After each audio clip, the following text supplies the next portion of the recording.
नमस्कार दोस्तों, स्वागत है आप सभी का हमारे चैनल पौराणिक लोक पर।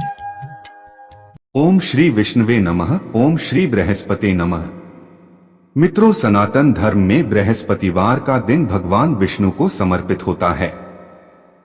कहते हैं कि जो भी व्यक्ति हर बृहस्पतिवार को भगवान विष्णु की पूजा करता है और बृहस्पति देव की कथा सुनता है, बृहस्पति देव और भगवान विष्णु जी की कृपा से उनकी सभी परेशानियां दूर हो जाती हैं। गुरुवार को बृहस्पति देव की पूजा करने और कथा का श्रवण करने से धन, विद्या, मान सम्मान, प्रतिष्ठा और कई अन्य मनोवांछित फलों की प्राप्ति होती है। तो चलिए मित्रों, प्रभु श्री लक्ष्मी नारायण जी के चरण कमलों का ध्यान करते हुए सुनते हैं अथ श्री बृहस्पति देव की व्रत कथा। मित्रों, प्राचीन समय की बात है। एक नगर में प्रतापी और दानी राजा रहा करता था। वह सदा ही गरीबों, ब्राह्मणों, दीन दुखियों की सहायता करता था। पर राजा की यह बात उसकी रानी को अच्छी नहीं लगती थी। वह न तो गरीबों को दान देती, न ही भगवान का पूजन करती थी और राजा को भी दान देने से मना किया करती थी। एक दिन राजा शिकार खेलने वन को गए हुए थे तो रानी महल में अकेली रह गई। उसी समय बृहस्पति देव साधु वेश में राजा के महल में भिक्षा के लिए गए और भिक्षा मांगी। परंतु रानी ने भिक्षा देने से इनकार कर दिया और कहा, हे साधु महाराज, मैं तो इस दान पुण्य से तंग आ गई हूँ। मेरे पति इन गरीबों पर सारा धन लुटाते रहते हैं। इसलिए मेरी तो यही इच्छा है कि हमारा धन नष्ट हो जाए। फिर न रहेगा बांस, न बजेगी बांसुरी। ना हमारे पास धन होगा और ना ही मेरे पति दान पुण्य करेंगे। रानी की बात सुनकर साधु ने कहा, हे देवी, तुम तो बड़ी विचित्र हो। धन और संतान तो सभी चाहते हैं। पुत्र और लक्ष्मी तो पापी के घर भी होने चाहिए। यदि तुम्हारे पास अधिक धन है तो भूखों को भोजन दो, प्यासों के लिए प्याऊ बनवाओ, मुसाफिरों के लिए धर्मशालाएं खुलवाओ, जो निर्धन अपनी कुंवारी कन्याओं का विवाह नहीं कर सकते उनका विवाह करा दो, जो जीव जंतु भूखे हैं उन्हें भोजन दो। ऐसे और कई काम हैं जिनको करने से तुम्हारा यश लोक परलोक में फैलेगा। तुम्हारा यह धन दान पुण्य से जुड़कर और बढ़ेगा। परंतु रानी पर साधु के उपदेश का कोई प्रभाव न पड़ा। वह बोली, महाराज, आप मुझे कुछ ना समझाएं। मैं ऐसा धन नहीं चाहती जो हर जगह बांटती फिरूं। साधु ने उत्तर दिया, यदि तुम्हारी ऐसी ही इच्छा है तो तथास्तु। तुम ऐसा करना कि बृहस्पतिवार को घर लीपना, इसके बाद पीली मिट्टी से अपना सिर धोकर स्नान करना, भट्टी चढ़ाकर कपड़े धोना। ऐसा करने से आपका सारा धन नष्ट हो जाएगा। इतना कहकर वह साधु महाराज वहां से अंतर्ध्यान हो गए। साधु के अनुसार कही बातों को पूरा करते हुए रानी को केवल 3 बृहस्पतिवार ही बीते थे कि उसकी समस्त धन संपत्ति नष्ट हो गई। भोजन के लिए राजा का परिवार तरसने लगा। तब एक दिन राजा ने रानी से बोला कि हे रानी, तुम यहीं रहो, मैं दूसरे देश को जाता हूं, क्योंकि यहाँ पर सभी लोग मुझे जानते हैं। इसलिए मैं कोई छोटा कार्य नहीं कर सकता। ऐसा कहकर राजा परदेश चला गया। वहां वह जंगल से लकड़ी काटकर लाता और शहर में बेचता। इस तरह वह अपना जीवन व्यतीत करने लगा। इधर राजा के परदेश जाते ही रानी और दासी दुखी रहने लगी। एक बार जब रानी और दासी को 7 दिन तक बिना भोजन के रहना पड़ा तो रानी ने अपनी दासी से कहा, हे दासी, पास ही के नगर में मेरी बहन रहती है। वह बड़ी धनवान है। तू उसके पास जा और कुछ ले आ, ताकि थोड़ी बहुत गुजर बसर हो जाए। दासी रानी की बहन के पास गई। उस दिन गुरुवार था और रानी की बहन उस समय बृहस्पतिवार व्रत की कथा सुन रही थी। दासी ने रानी की बहन को अपनी रानी का संदेश दिया, लेकिन रानी की बड़ी बहन ने कथा और पूजा अधूरी होने के कारण कोई उत्तर नहीं दिया। जब दासी को रानी की बहन से कोई उत्तर नहीं मिला तो वह बहुत दुखी हुई और उसे क्रोध भी आया। दासी ने वापस आकर रानी को सारी बात बता दी। दासी की ये सब बातें सुनकर रानी ने खुद को और अपने भाग्य को कोसना शुरू कर दिया। उधर रानी की बहन ने सोचा कि मेरी बहन की दासी आई थी, परंतु मैं उससे नहीं बोली, इससे वह बहुत दुखी हुई होगी। कथा सुनकर और पूजन समाप्त करके वह अपनी बहन के घर आई और कहने लगी, हे बहन, मैं बृहस्पतिवार का व्रत कर रही थी। तुम्हारी दासी मेरे घर आई थी, परंतु जब तक कथा होती है तब तक न तो उठते हैं और न ही बोलते हैं, इसलिए मैं नहीं बोली। कहो दासी क्यों गई थी? रानी बोली, बहन तुमसे क्या छिपाऊं, हमारे घर में खाने तक को अनाज नहीं है। ऐसा कहते कहते रानी की आंखें भर आई। उसने दासी समेत पिछले 7 दिनों से भूखे रहने तक की बात अपनी बहन को विस्तार पूर्वक सुना दी। रानी की बहन बोली, देखो बहन, भगवान बृहस्पति देव सबकी मनोकामना को पूर्ण करते हैं। देखो शायद तुम्हारे घर में अनाज रखा हो। पहले तो रानी को विश्वास नहीं हुआ, पर बहन के आग्रह करने पर उसने अपनी दासी को अंदर भेजा तो उसे सचमुच अनाज से भरा एक घड़ा मिल गया। यह देखकर दासी को बड़ी हैरानी हुई। दासी रानी से कहने लगी, हे रानी, जब हमको भोजन नहीं मिलता तो हम व्रत ही तो करते हैं, इसलिए क्यों न इनसे व्रत और कथा की विधि पूछ ली जाए ताकि हम भी व्रत कर सकें। तब रानी ने अपनी बहन से बृहस्पतिवार व्रत के बारे में पूछा। उसकी बहन ने बताया, बृहस्पतिवार के व्रत में चने की दाल और गुड़ से विष्णु भगवान और केले की जड़ में पूजन करें तथा दीपक जलाएं, व्रत कथा सुने और पीला भोजन ही करें। इससे बृहस्पति देव प्रसन्न होते हैं। व्रत और पूजन विधि बताकर रानी की बहन अपने घर को लौट गई। 7 दिन के बाद जब गुरुवार आया तो रानी और दासी ने व्रत रखा। घुड़साल में जाकर चना और गुड़ लेकर आई। फिर उससे केले की जड़ तथा विष्णु भगवान का पूजन किया।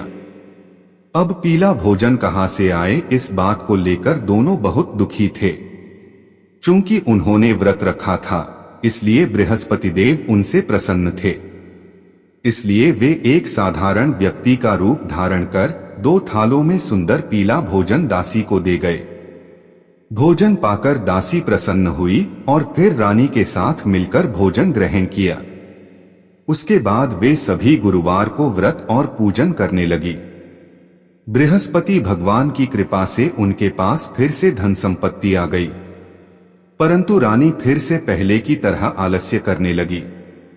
तब दासी बोली, देखो रानी, तुम पहले भी इस प्रकार आलस्य करती थी, तुम्हें धन रखने में कष्ट होता था, इस कारण तुम्हारा सभी धन नष्ट हो गया था, और अब जब भगवान बृहस्पति की कृपा से धन मिला है तो तुम्हें फिर से आलस्य होता है। रानी को समझाते हुए दासी कहती है कि बड़ी मुसीबतों के बाद हमने यह धन पाया है, इसलिए हमें दान पुण्य करना चाहिए, भूखे मनुष्यों को भोजन कराना चाहिए और धन को शुभ कार्यों में खर्च करना चाहिए, जिससे तुम्हारे कुल का यश बढ़ेगा, स्वर्ग की प्राप्ति होगी और पितृ प्रसन्न होंगे। दासी की बात मानकर रानी अपना धन शुभ कार्यों में खर्च करने लगी, जिससे पूरे नगर में उसका यश फैलने लगा। इधर एक दिन राजा दुखी होकर जंगल में एक पेड़ के नीचे आसन जमाकर बैठ गया। वह अपनी दशा को याद करके व्याकुल होने लगा। बृहस्पतिवार का दिन था। एकाएक उसने देखा कि निर्जन वन में एक साधु प्रकट हुए।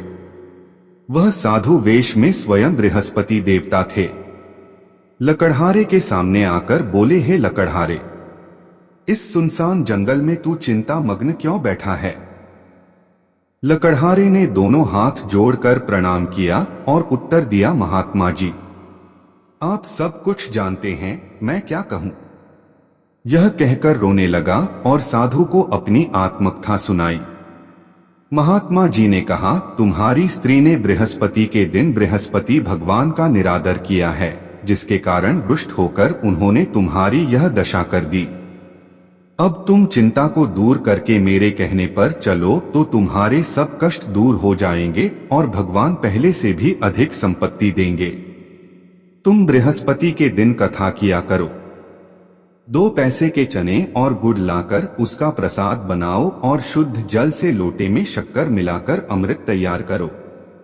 कथा के पश्चात अपने सारे परिवार और सुनने वाले प्रेमियों में अमृत व प्रसाद बांटकर आप भी ग्रहण करो। ऐसा करने से भगवान तुम्हारी सब मनोकामनाएं पूरी करेंगे। साधु के ऐसे वचन सुनकर लकड़हारा बोला, हे प्रभु, मुझे लकड़ी बेचकर इतना पैसा नहीं मिलता जिससे भोजन के उपरांत कुछ बचा सकूं। मैंने कई रात्रि स्वप्न में अपनी स्त्री को व्याकुल देखा है। मेरे पास कुछ भी नहीं जिससे मैं उसकी खबर मंगा सकूं।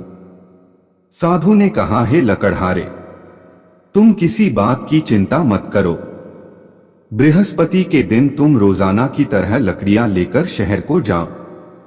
तुमको रोज से दुगुना धन प्राप्त होगा, जिससे तुम भली भांति भोजन कर लोगे तथा बृहस्पति देव की पूजा का सामान भी आ जाएगा। इतना कहकर साधु अंतर्ध्यान हो गए। धीरे धीरे समय व्यतीत होने पर फिर वही बृहस्पतिवार का दिन आया। लकड़हारा जंगल से लकड़ी काटकर किसी शहर में बेचने गया। उसे उस दिन और दिनों से अधिक पैसा मिला। राजा ने चना गुड़ आदि लाकर गुरुवार का व्रत किया। उस दिन से उसके सभी क्लेश दूर हुए, परंतु जब दोबारा गुरुवार का दिन आया तो राजा बृहस्पतिवार का व्रत करना भूल गया। इस कारण बृहस्पति भगवान नाराज हो गए। उस दिन उस नगर के राजा ने विशाल यज्ञ का आयोजन किया तथा शहर में यह घोषणा करा दी कि कोई भी मनुष्य अपने घर में भोजन न बनाए, न आग जलाए, समस्त जनता मेरे यहाँ भोजन करने आए। इस आज्ञा को जो न मानेगा उसे फांसी की सजा दी जाएगी। इस तरह की घोषणा संपूर्ण नगर में करवा दी गई। राजा की आज्ञानुसार शहर के सभी लोग भोजन करने गए, लेकिन लकड़हारा कुछ देर से पहुंचा, इसलिए राजा उसको अपने साथ घर लिवा ले गए और ले जाकर भोजन करा रहे थे तो रानी की दृष्टि उस खूंटी पर पड़ी जिस पर उसका हार लटका हुआ था। वह हार वहां पर दिखाई नहीं दिया। रानी ने निश्चय किया कि मेरा हार इस लकड़हारे ने चुरा लिया है।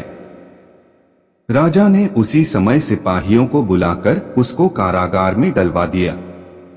जब लकड़हारा कारागार में पड़ गया और बहुत दुखी होकर विचार करने लगा कि न जाने कौन से पूर्व जन्म के कर्म से मुझे यह दुख प्राप्त हुआ है। ऐसा सोचते हुए वो उसी साधु को याद करने लगा जो कि जंगल में मिला था। उसी समय तत्काल बृहस्पति देव साधु के रूप में प्रकट हुए और उसकी दशा को देखकर कहने लगे, अरे मूर्ख, तूने बृहस्पति देव की कथा नहीं करी, इस कारण तुझे दुख प्राप्त हुआ है। अब चिंता मत कर, बृहस्पतिवार के दिन कारागार के दरवाजे पर 4 पैसे पड़े मिलेंगे।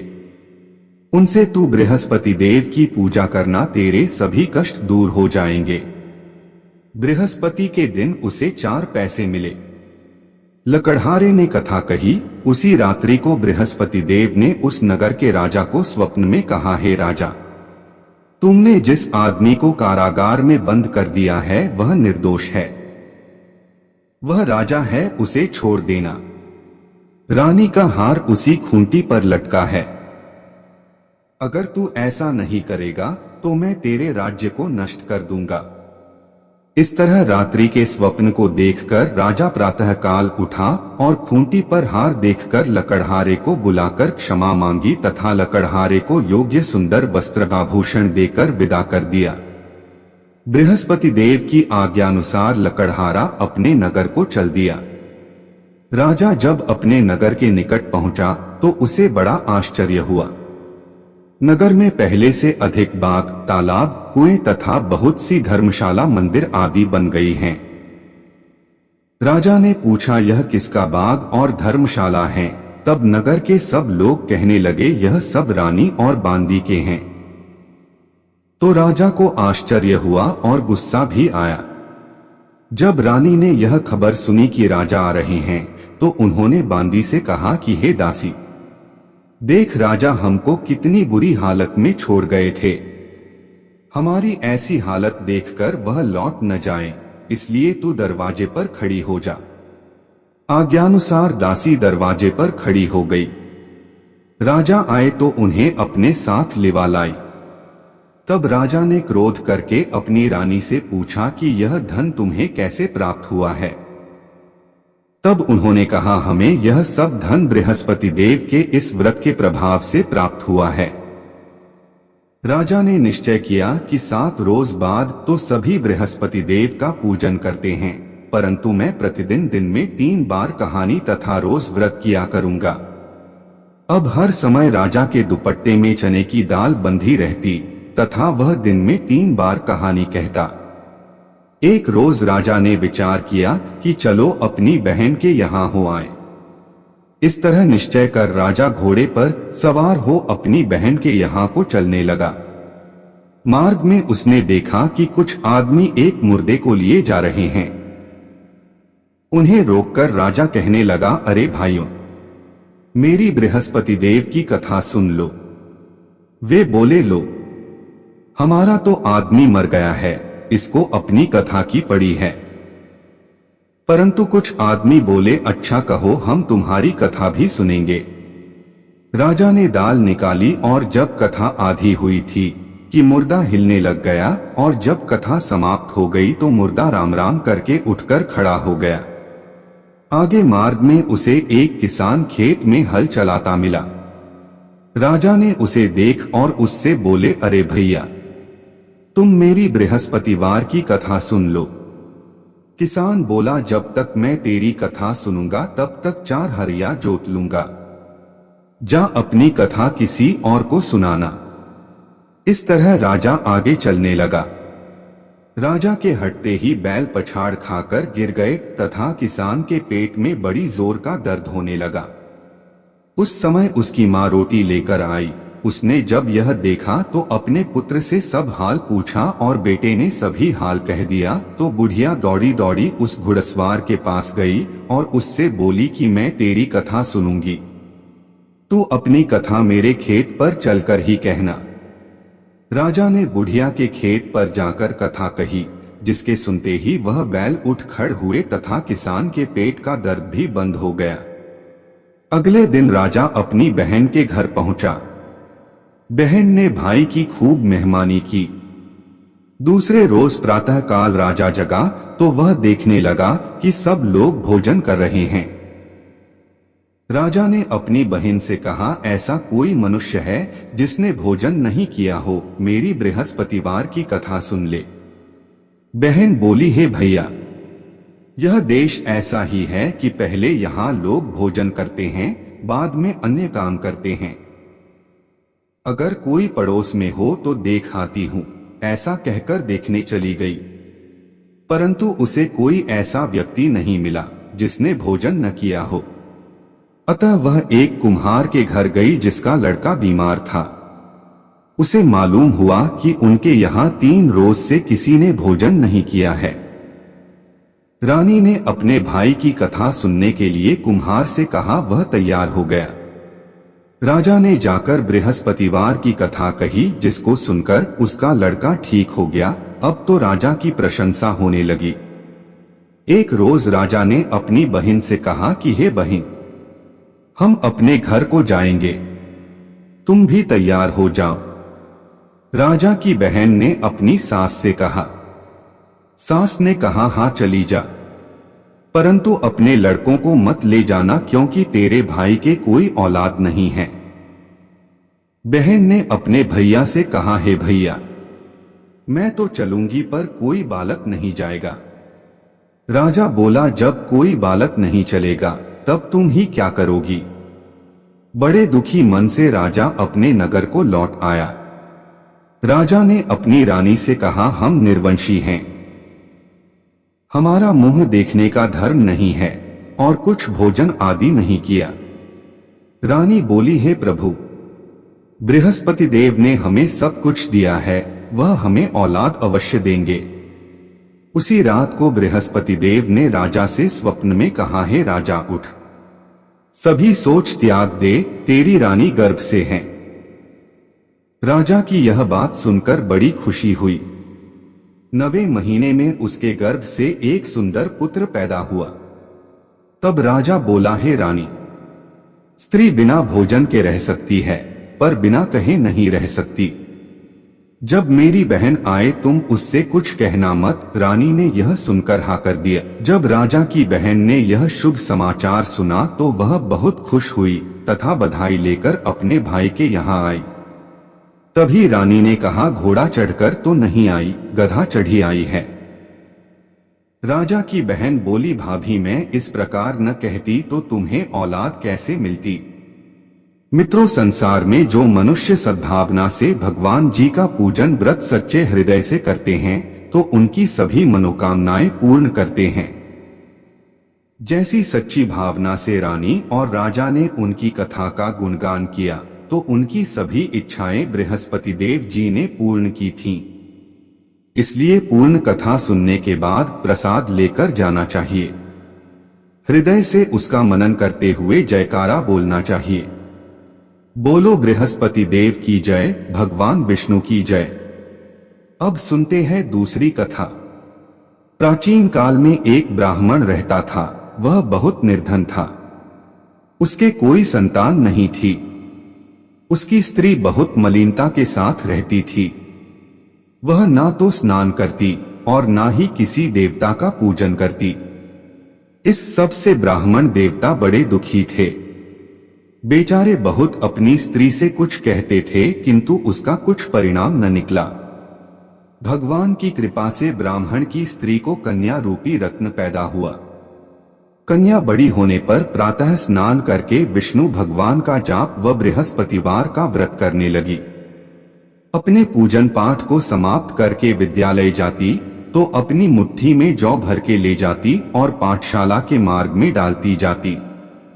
तब ये जौ स्वर्ण के हो जाते तो लौटते समय उनको बीन कर घर ले आती थी। एक दिन वह बालिका सूप में उस सोने के जौ को फटक कर साफ कर रही थी कि उसके पिता ने देख लिया और कहा, हे बेटी, सोने के जौ के लिए सोने का सूप होना चाहिए। दूसरे दिन बृहस्पतिवार था। इस कन्या ने व्रत रखा और बृहस्पति देव से प्रार्थना करके कहा, मैंने आपकी पूजा सच्चे मन से की हो तो मेरे लिए सोने का सूप दे दो। बृहस्पति देव ने उसकी प्रार्थना स्वीकार कर ली। रोजाना की तरह वह कन्या जौ फैलाती हुई जाने लगी। जब लौटकर जौ बीन रही थी तो बृहस्पति देव की कृपा से सोने का सूप मिला। उसे वह घर ले आई और उसमें जौ साफ करने लगी, परंतु उसकी मां का वही ढंग रहा। एक दिन की बात है कि वह कन्या सोने के सूप में जौ साफ कर रही थी। उस समय उस शहर का राजपुत्र वहां से होकर निकला। इस कन्या के रूप और कार्य को देखकर मोहित हो गया तथा अपने घर आकर भोजन तथा जल त्याग कर उदास होकर लेट गया। राजा को इस बात का पता लगा तो अपने प्रधानमंत्री के साथ उसके पास गए और बोले, हे बेटा, तुम्हें किस बात का कष्ट है? किसी ने अपमान किया है अथवा और कारण हो सो कहो, मैं वही कार्य करूंगा जिससे तुम्हें प्रसन्नता हो। अपने पिता की राजकुमार ने बातें सुनी तो वह बोला, मुझे आपकी कृपा से किसी बात का दुख नहीं है। किसी ने मेरा अपमान नहीं किया है, परंतु मैं उस लड़की से विवाह करना चाहता हूं जो सोने के सूप में जौ साफ कर रही थी। यह सुनकर राजा आश्चर्य में पड़ गया और बोला, हे बेटा, इस तरह की कन्या का पता तुम ही लगा। मैं उसके साथ तेरा विवाह अवश्य ही करवा दूंगा। राजकुमार ने उस लड़की के घर का पता लगाया। तब मंत्री उस लड़की के घर गए और ब्राह्मण देवता को सभी हाल बतलाया। ब्राह्मण देवता राजकुमार के साथ अपनी कन्या का विवाह करने के लिए तैयार हो गए तथा विधि विधान के अनुसार ब्राह्मण की कन्या का विवाह राजकुमार के साथ हो गया। कन्या के घर से जाते ही पहले की भांति उस ब्राह्मण देवता के घर में गरीबी का निवास हो गया। अब भोजन के लिए भी अन्न बड़ी मुश्किल से मिलता था। एक दिन दुखी होकर ब्राह्मण देवता अपनी पुत्री के पास गए। बेटी ने पिता की दुखी अवस्था को देखा और अपनी मां का हाल पूछा। तब ब्राह्मण ने सभी हाल कहा। कन्या ने बहुत सा धन देकर अपने पिता को विदा कर दिया। इस तरह ब्राह्मण का कुछ समय सुखपूर्वक व्यतीत हुआ। कुछ दिन बाद फिर वही हाल हो गया। ब्राह्मण फिर अपनी कन्या के यहाँ गया और सारा हाल कहा तो उसकी लड़की बोली, हे पिताजी, आप माताजी को यहाँ पर लेकर आओ, मैं उसे विधि बता दूंगी जिससे आपकी गरीबी दूर हो जाएगी। वह ब्राह्मण देवता अपनी स्त्री को साथ लेकर बेटी के घर पहुंचे तो बेटी अपनी मां को समझाने लगी, हे मां, तुम प्रातःकाल प्रथम स्नानादि करके विष्णु भगवान का पूजन करो और दिन में बृहस्पति देव का व्रत रखो। ऐसा करोगी तो तुम्हारी सब दरिद्रता दूर हो जाएगी। परंतु उसकी मां ने एक भी बात नहीं मानी और प्रातःकाल उठकर अपनी पुत्री के बच्चों की जूठन को खा लिया। इससे उसकी पुत्री को भी बहुत गुस्सा आया और रात को कोठरी से सारा सामान निकालकर अपनी मां को उसमें बंद कर दिया। प्रातःकाल उसे कोठरी से निकाला तथा स्नानादि करा के पाठ करवाया तो उसकी मां की बुद्धि ठीक हो गई और फिर उसकी मां प्रत्येक बृहस्पतिवार को व्रत रखने लगी। इस व्रत के प्रभाव से उसके माँ बाप बहुत ही धनवान और पुत्रवान हो गए और बृहस्पति जी के प्रभाव से इस लोक के सुख भोग कर स्वर्ग को प्राप्त हुए। तो बोलो विष्णु भगवान की जय, बृहस्पति देव की जय।